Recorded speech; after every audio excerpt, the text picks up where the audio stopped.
World. We at the Peoria Park District Administration Building at the Noble Center, and I am here. Doris Coaster. And what is the business here today at the Noble Center? Why are you here today? I came to speak against the carbon dioxide pipeline proposal for the Southside of Peoria. Hey Tim, can I get you at? So the carbon dioxide pipeline they trying to put in Peoria. Where exactly is they trying to put it? It would start somewhere around UFS and it would follow Southwest Adams all the way to Bartonville. So they only gonna put it on the south side of Peoria. That's what you're saying? Yes. So it's not gonna be like on University, North Peoria, Dunlap, just on the south side of Peoria. Like I said in the meeting, they're looking at the most vulnerable part of the city. And what is this pipeline for? What is it supposed to do? Well, there are grain manufacturing plants in Cedar Rapids, Iowa. They give off a substance called carbon dioxide. Carbon dioxide, it's against the law to allow it into the air in large amounts. So someone came up with a great idea to liquefy carbon dioxide, pipe it underground all the way from Cedar Rapids, Iowa, run it through Peoria, the south side, and end in Decatur, Illinois, where they would put this carbon dioxide into the ground. So they have done this somewhere else before, and they've done this somewhere before.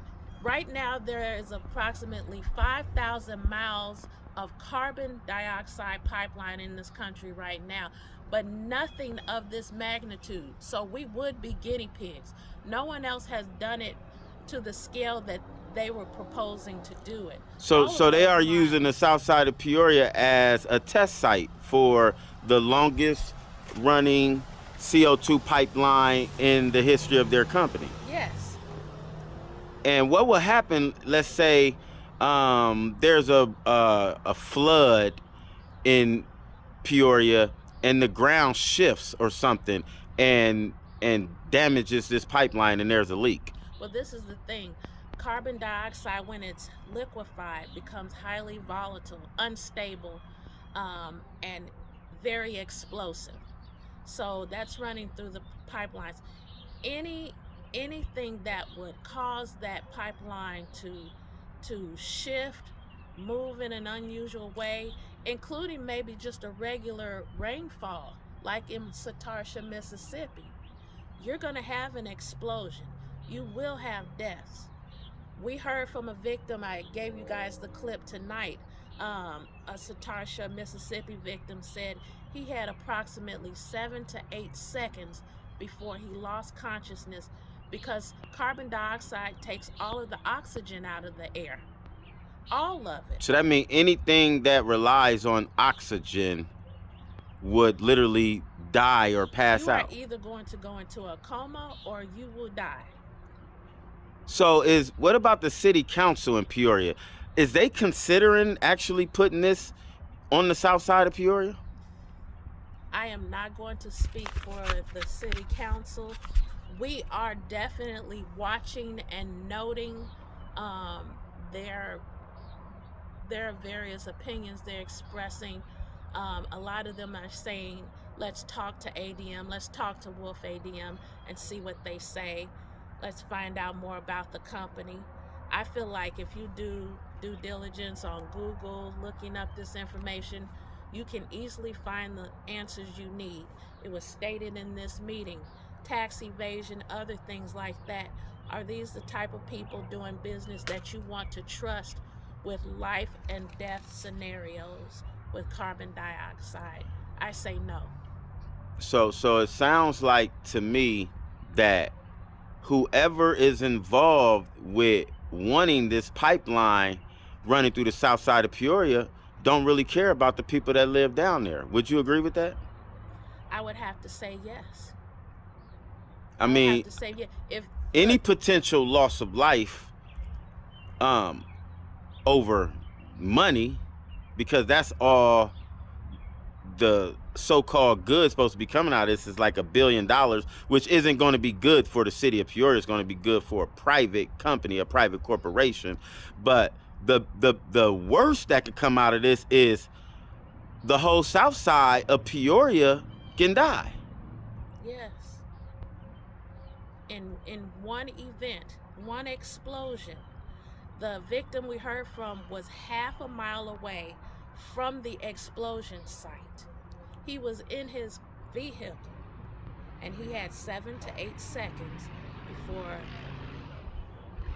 he was unconscious. So I read that if these pipelines are ran underwater, it's a more susceptible chance that they can cause leaks because it's under the water and it could be damaged. It's pressurized. The carbon dioxide itself is pressurized. And what happens to metal and water? Doesn't it rust? Exactly. Doesn't it buckle sometime? I told them in the meeting, I am not a gambling woman. I do not want Peoria taking chances with anyone's lives. There are no federal and state safety guidelines in place to give any pushback on the companies laying the pipeline. Who knows what quality of metal they're going to use? Anything like that. We need in this whole process of how they're trying to do business, we're needing someone to give oversight. We're needing them to be held accountable. If there are no rules in place, there's nothing to hold them accountable. Well, we thank you for everything that you're doing to prevent this from happening on the south side of Peoria, in Peoria anywhere. You know, I wouldn't be okay with this if it happened in Dunlap, on University, anywhere in the city of Peoria. I will be here with you to try and stop this and prevent this. So thank you for your efforts, and keep the good fight up. Thank you. I'm a volunteer and co-conservation chair for Heart of Illinois Group Sierra Club. Thank you very much to the board for your consideration of carbon dioxide pipelines. We think, on behalf of Illinois Sierra Club and my co-speaker, Van Richard with Eco Justice, who will be sharing my time, I'm going to talk for about 4 minutes to 6. Before we go on, can we clarify that they will get 10 minutes each? Yes, For both presenters? You can have 10 minutes each. Thank Yes. you. I will not take that long, but I sincerely appreciate it, and thank you very much. So we see it clearly as fitting and totally appropriate that you as a board consider this issue. And next slide, please. In my over 50 years as a resident of Peoria, I have seen this board and previous boards consider the very tough issues that you have faced over the years. You have led with protection of your park district properties with mindful consideration of all aspects, pro and against, as is happening tonight. You have had an outlook always for the safety of your public and for your staff. Public health and safety risks, they are hazardous, they are regulated as hazardous, and that is because an unexpected event, an accident, incidental cause for some problem can mean loss of life and or loss of property or damage to property. Next slide, please. As you heard before, the Pipeline Hazardous Materials Safety Administration has regulations on these pipelines. And I want to make it clear, there are well-recognized huge gaps in their regulations regarding these pipelines. They held a public meeting, which was mentioned earlier, in Iowa because of public concerns, and it's not just Sierra Club and hundreds of farmers and other organizations across the nation saying there are public concerns with the current regulations and gaps. A group called the Pipeline Safety Trust, which says a whole list of them, which I did put in my written comments to the board earlier, containing what they call the regulatory and knowledge gaps in the safe transportation of carbon dioxide by pipeline. So these gaps, as currently exist in the regulations that will be currently in effect, are a major consideration for us here in Peoria. I want to specify that currently there is no defined safe distance or accurate model for predicting a CO2 danger area. And we expect this current ongoing review done by the PHMSA, the federal agency in charge, will not be done for 2 years. I want to make it clear to the board that our state regulations under the Illinois Commerce Commission have a section called safety. That is section 30 of the existing state law. That section relies entirely for specifics on the pipelines, steel width or heaviness, the type of materials used for the pipeline, and many other details. Those regulations in our state law defer completely to PHMSA. So where are we at right now with Illinois? We are unprotected because of the gaps in the existing regulations, which are under review by the federal agency in charge. Next slide, please. So what is at risk for Peoria? This is from the Park District mapping. Thank you very much. The green areas, clearly, obviously, as you well know, are parks on the south side of Peoria. And that's just an area that we are looking at because of the concerns. We all know, I hope, that the City of Peoria and Peoria Joint Commission on Racial Justice and Equity and their 2022 annual report, released just earlier this year, brought out incredibly important details for each and every one of us in Peoria. The historic legacy of wrongs and inequity and disproportionately pollution problems imposed upon the people of the South Side. And it is now for each of us in Peoria, for every agency and governmental body in Peoria to take positive steps to stop that legacy and to change it for a good future for our Southwest Side residents. Next slide, please. So what is really known right now about whatever pipeline may or may not come to Peoria? Where is this pipeline really going to go? I ask you as a board to please consider what you know and what you don't know tonight. Please vote yes for the moratorium because we want you to allow whatever time is needed for revised federal regulations to be in effect. We want you to allow time needed for the full details on pipeline safety. And we want you, please, to protect your public, your parks, and your employees from carbon dioxide pipelines. We don't know. Will you have insurance? Will you have to add insurance? What costs are there for your added safety materials and supplies? So many unknowns. Thank you very much. We hope. Good evening, President Johnson, members of the board. My name is Len Richards. I am a co-director of the Eco-Justice Collaborative in Champaign, Illinois. EJC, as we call ourselves, is a member of a coalition of residents and environmental organizations very concerned over the rush to build hundreds, indeed thousands of miles of new carbon dioxide pipelines across central Illinois. Prior to founding EJC, I spent over 30 years documenting environmental impacts of major public works projects and in the implementation of public involvement programs as an integral part of the decision-making process. Large-scale projects always have potential for both positive and negative impacts, and they should never proceed, in my opinion, without a full understanding of those impacts. A fully transparent public engagement and involvement process, and the benefit of informed decision makers.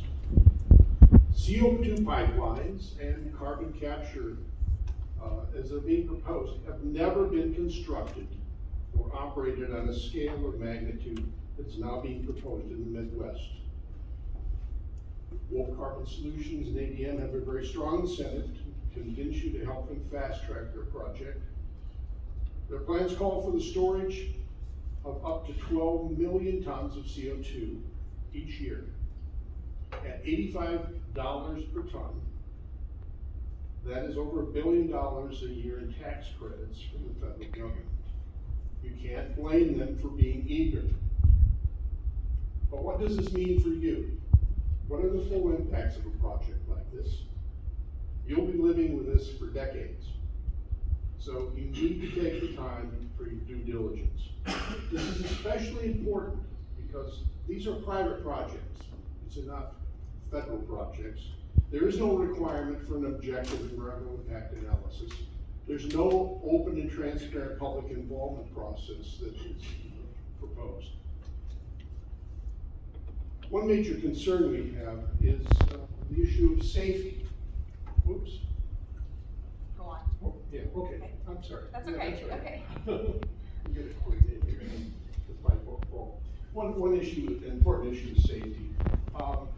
And Wolf, APM in their marketing materials say it's the air we breathe. It's the air we breathe.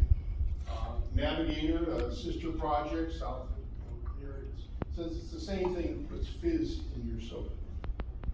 What I'd like to show you is a video produced by a company called DNV. It's a Norwegian industrial testing and safety management company. And it shows a test rupture of an 8-inch CO2 pipeline. This is conducted for research purposes. The rupture was created, but this will give you an idea of CO2. This video shows a rupture of a very dense phase carbon dioxide pipeline. The experiment was conducted in a safe environment. The DNVGL is made out of a testing and research centre to assess the consequences of such ruptures in terms of mass outflow, crater formation and dense gas dispersion. The viewer should note that the extent of the visible plume does not necessarily represent the extent of the dense gas hazard.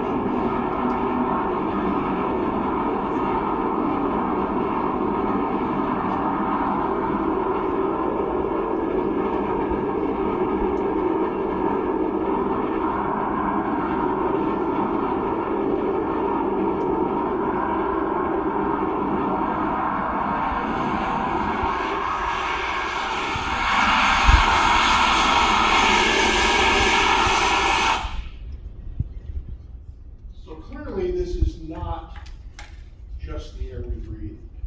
CO2 pipelines are very different from oil and gas, those that we've become accustomed to in our landscape. No one knows better than this than the folks in Satartia. Doris spoke of this. This video shows a rupture of the Denise spoke of this earlier. I'm not going to go over it again, but next slide. This illustrates the site of the rupture in Satartia. A 40-foot deep crater caused by the rupture. Asphyxiating CO2 gas spreading over 1.25 miles. Over 200 people were evacuated and 45 people hospitalized. Following the disaster in Satartia, the Pipeline and Hazardous Material Safety Administration, which is the only agency that regulates CO2 pipelines in Illinois, they announced that they were updating their regulations, taking steps to implement new measures to strengthen their oversight of CO2 pipelines around the country and protect communities from dangerous pipeline failures. Those are their words. PHMSA's standards were originally largely based on established for oil. Heard a lot of talk about not knowing. We don't know about this pipeline. We don't know about this project. The state of Illinois has regulatory codes in place that don't allow for, well, they say we can't talk to people about it until we do some certain things.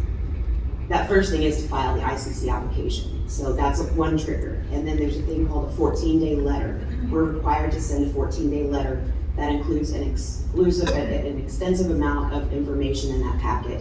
We have to send that out certified. Once we send that, we're not allowed to reach out to landowners. However, if they get that packet and want to talk to us, then we can take their calls. We can't initiate outreach for negotiations until 14 days after we've mailed that certified letter.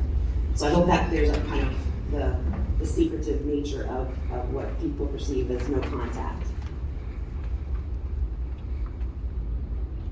Back to the landowner engagement. So once all of those things are triggered and happen, we've got a right-of-way team that'll start reaching out to landowners that we would like to negotiate an easement with. We've chosen a corridor for a pipeline. One thing to note, when you see our ICC application, you're going to see it not entering the boundaries of the city of Peoria. We're going through the county at this time.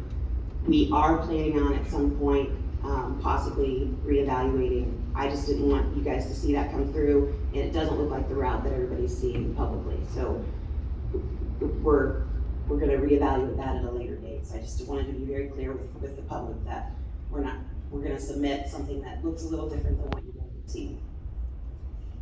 We've got an 800 number, we've got an email address that folks can reach out to. I'm not really sure you're really interested in the compensation models because I can go into that. I just kind of want to read the room. Do we want to talk about compensation models for landowners, or do you want to get into the more safety pieces of it, since I do only have 10 minutes? Safety would be good. Perfect.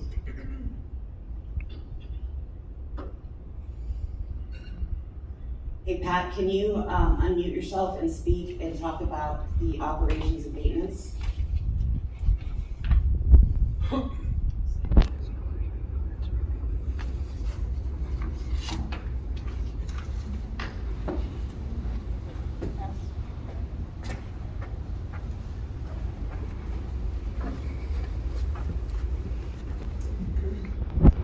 I'm not gonna wait for Pat, I'm gonna go ahead and talk about it. I'm going to wing this. If you guys have specific questions, I will, and if I can't answer them, I will take them down and I will get those answered for you. The Mount Sinai Hub is regulated by the Pipelines and Hazardous Materials Safety Administration, that would be PHMSA. They regulate all safety-related aspects of CO2 pipelines, including design, construction, maintenance, and operations. Regulatory compliance and integrity management and prevention is key to operating safely. We have active PHMSA collaboration and future CO2 regulation enhancements that we've been talking with PHMSA about on a regular basis. We're very engaged with PHMSA. We'll have a very robust public awareness program and continuous stakeholder outreach. That's a requirement from a regulatory perspective as well. We'll have remote shut-in, continuously monitored. Those are remote shut-in valves that are automated. All the water will be removed from our CO2 before it goes into the pipeline, and that reduces any possibility of corrosion. We will do our cathodic protection installed to minimize the risk of external corrosion. We'll have a robust geohazard identification and inspection program, and we're currently doing some of that geohazard modeling right now with some engineering firms that we've brought on. We'll be required to have a comprehensive integrity management plan that includes baseline inspections and then ongoing PHMSA external and both internal audits and inspections to ensure program effectiveness.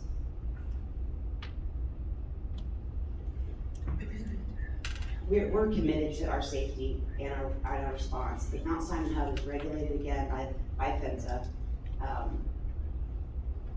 Back to the 24/7 control room monitoring and management of our pipeline footprint. We need in our area. If a problem were to ever arise from it, Peoria does not have the resources to address it. The carbon dioxide pipeline is at best an interruption to real progress, because progress is about relationship.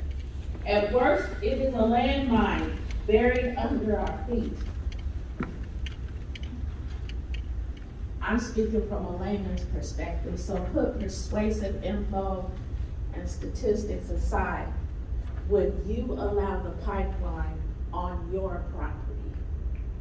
Would you take a risky gamble with your life, family, and the people you love and care about? Proponents of the carbon dioxide pipeline, if you're certain that it's safe for Peoria, it's great for my extremely vulnerable community, then I humbly invite you to take advantage of our clearance price housing and move to the south side so you can share our fate with us. Nature tells us it is not the strongest who are targeted, it's the weakest.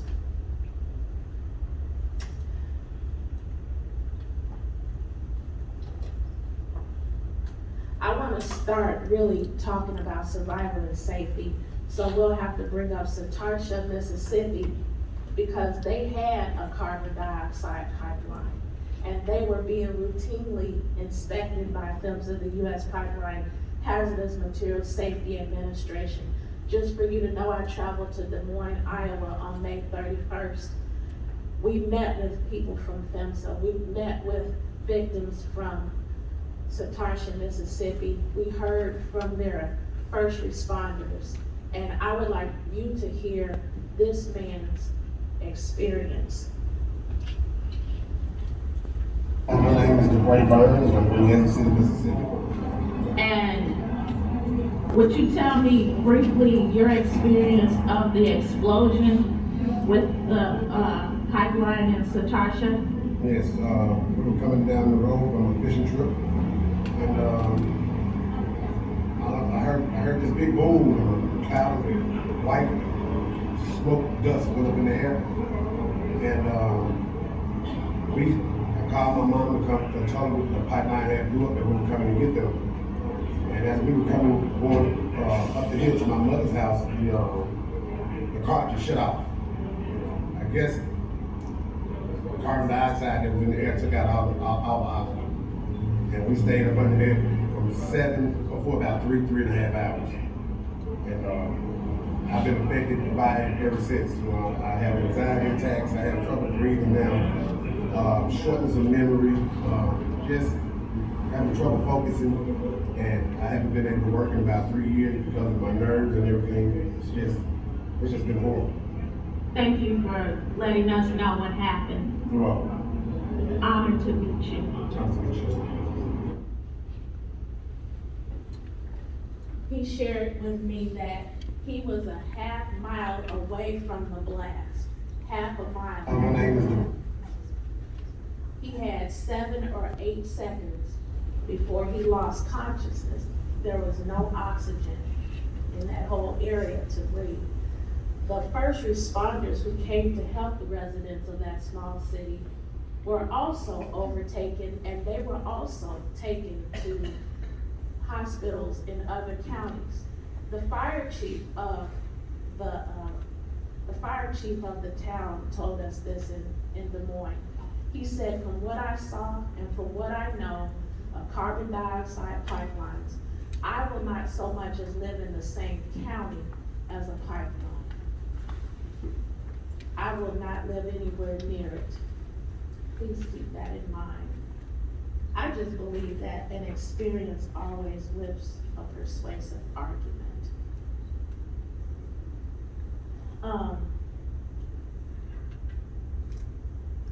As I've had time to think about how things have progressed, we first heard about the carbon dioxide pipeline in March of this year. It's just June. How did we get to the place that we have 16 days left before the company pursues Illinois Commerce Commission? How did all of this progress to the place that ground would like to be broken in 2024? I have 14,010 residents on the south side of Peoria. I would guesstimate less than 1,000 people even know about the issue of a carbon dioxide pipeline. Fewer than that could tell you what it is, if it's harmful or not, if it's good or not. The proposed route runs within the vicinity of 5 schools. I need that to sink in. Children having less than 10 seconds. Now listen, I'm gonna be honest. I'm bringing up the worst case scenario, because if we are true intellects and we're being respectful and honorable about making decisions about other people's lives, you need to be presented with the good, the great, the bad, and the ugly. We're not being given that respect. Most of my neighbors have no idea even that this meeting is happening. At what point will public Peoria be made privy to all of this discussion? Why the rush, you guys? Is it tens of millions of dollars in tax credits? And what happens after 10 years when the tax credits run out?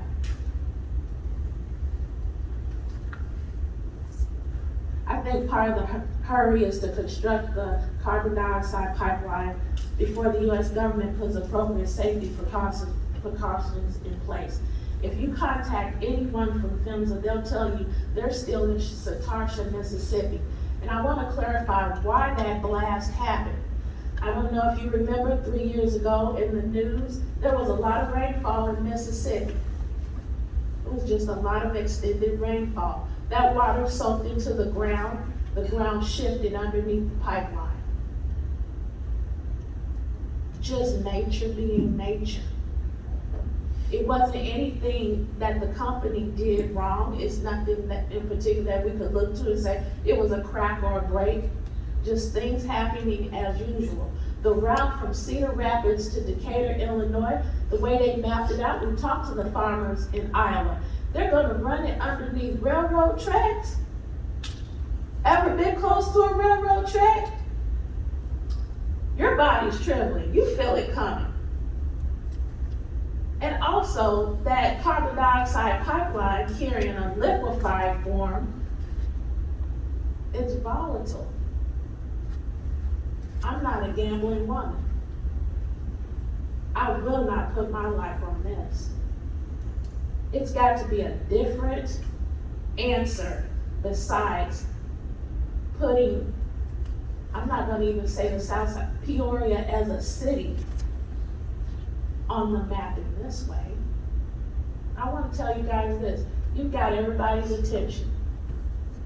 People from as far away as Nebraska to New Jersey are listening in on how Peoria is gonna decide. Those farmers are standing and saying no to the companies. We're not gonna take money from them.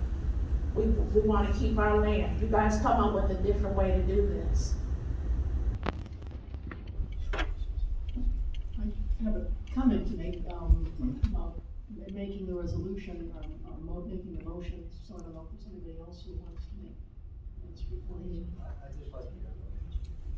Pardon? I'd like to hear the motion. The motion is to adopt the resolution for moratorium. Okay, could I ask, I mean, I guess there are three options here. One is to say yes to a pipeline, or no to a pipeline, or a moratorium. And I guess what I'm saying is there may come a day when we would want to take another position. I guess what I'm wondering is a moratorium is basically saying, well, don't do anything for now, but how long is now?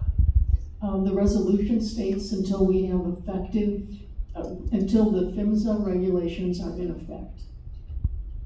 Okay. Can you read the whole thing though?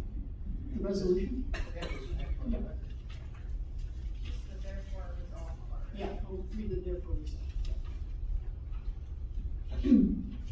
Now therefore be it resolved that the Peoria Park District Board of Trustees hereby institutes as a moratorium on any considerations, agreements, or requests for high-pressure liquefied carbon dioxide pipelines within its properties or that place its properties in danger, and to table any requests regarding road construction or other agreements or permits, infrastructure changes, or other measures for any high-pressure liquefied carbon dioxide pipelines until updated regulations are effective by the U.S. Pipeline Hazardous Materials Safety Administration regarding high-pressure CO2 pipelines. Further, the Board of Trustees encourages other local municipalities to institute such a moratorium, and the Board of Trustees also seeks to confer and coordinate its evaluation in connection and collaboration with other local municipalities and government leaders affected by or responsible for legislation that guides any proposed CO2 pipeline construction. Okay, there's been a motion. Is there a second? I'll second. Question? Roll call. Trustee Bertschy? Aye. Trustee Barrett? Aye. Trustee Hill? Aye. Trustee Montez? Aye. Trustee Sierra? Aye. Vice President Covington? Aye.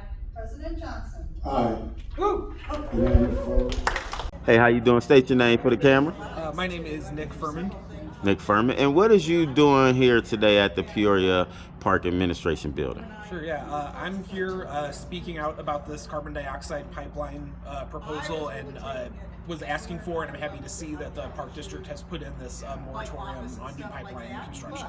That's great. That's great. Now, the company that plans on trying to put this pipeline under the south side of Peoria, what do you know about this company and their reputation? Well, I mean, I think there's a few companies involved. There's the BioUrja is the company who owns the plant that's going to be capturing the carbon dioxide, and then it's Wolf ADM that wants to actually build the pipeline that would carry the carbon dioxide away. I know that the BioUrja plant was on fire for about 2 weeks, just about a year ago, and so that does not give me a lot of hope in their their ability to operate a procedure like this. Now, this pipeline, what can potentially happen if something go wrong? I mean, least worst case scenario than the worst case scenario. So, least worst case scenario is we spend the company and and all of these companies invest a ton of money into building infrastructure and building this pipeline to quote unquote supposedly capture some portion of the carbon dioxide pollution that they put out. There's really no history of these pipelines or these carbon capture technologies capturing what they say they're going to capture. They'll pump it underground somewhere and then probably inevitably sell it off to somebody else who will use it for fracking, and it'll get re-released into the atmosphere. So I'd say best case scenario, we put a whole bunch of money into a system that allows them to keep polluting, basically, and not make any real changes towards climate change. Worst case scenario is this pipeline ruptures and there's a massive explosion and people die. So let's say this pipeline was completed and there was a massive explosion on the south side. How many people you think would be affected and die by this explosion on the south side of Peoria? Just an estimate, roughly. I wouldn't even be able to give an estimate. I mean, I think, if any person dies unnecessarily, that's we can't have that. I mean, I think we should think about people that are impacted by being suffocated by the gas. Think about the disruption to schools, to churches, to businesses. I mean, I think there's really no way to quantify it. I think whatever estimate goes out, it'll be more than that, because we need to think not just about the immediate explosion, but the aftermath, the cleanup, I think in Satartia, Mississippi, they left a 40-foot crater, so that's businesses, that's roads, that's it would be a huge impact. So I heard they were supposed to plan on running this under the river. What happens if there's a rupture under the water? Can it contaminate the water? I don't know that for sure. I think I know that I don't know about it contaminating the water from a rupture. I do know that in places where they've sequestered this carbon before, so there's a big open cavern somewhere underground, and that's where they're pumping this pressurized carbon dioxide to store. Those have leaked before, and then when they've also taken those compressed gases and used them to frack out more oil, carbon dioxide has leaked out and come up from those and caused schools to be shut down, caused businesses to be shuttered, and it's especially when they're using it for fracking, it's incredibly difficult for them to contain it once it starts to leak. I don't know how true it is, but I did read somewhere that it can contaminate the water and including the soil. If there's a leak under the ground, it can contaminate the soil and the water. That I don't know about. That I haven't seen, so I can't comment for sure. But so, in any type of way, do you think this pipeline is a good idea for Peoria? No, not at all. I think it's a big money grab from the company, basically. So would that money benefit the citizens of Peoria? No, it would benefit the corporation. The company wants to put it in. They want to get money for capturing their carbon. They're not really going to capture probably as much as they say they're going to. And then they want to, there's nothing to stop them from selling that compressed carbon later and making money off of it again. And all of the risk is on the people and on the city. So is it a reason why this pipeline is on the south side of Peoria, not anywhere else in Peoria? Yeah, I mean, it's environmental racism, pure and simple. It's putting that through the place where people have the least power to fight back. It's putting it in a place where there's less, high-profile companies that are going to make a scene. It's putting it where they think that putting it where the people that nobody cares about are, unfortunately. It's disgusting. So you saying pretty much if this was put anywhere else, people would be outraged. It wouldn't happen. Yeah, you'd have companies coming to bat to defend the area. You would have, civic leaders coming up and speaking out. You'd have city council, red in the face yelling, and we're not seeing that right now about what's happening in the south end of Peoria. Wow. Well, I want to thank you, Nick, for coming down here, speaking out, giving facts and evidence and information to the Peoria Park Board of why not to vote for this, and give more time to do research and understanding what this could do to our city. So thank you, Nick Furman. And I would say there's, one other thing I would say too, actually, is, when we see these proposals coming through for any big, massive project that's supposed to address climate change, it's really important that we don't just listen to the company. We need to listen to what we call the frontline communities. That's the people who live in the areas where these things are built. Usually it's lower income people, black and brown people, poor white folks, Native American folks.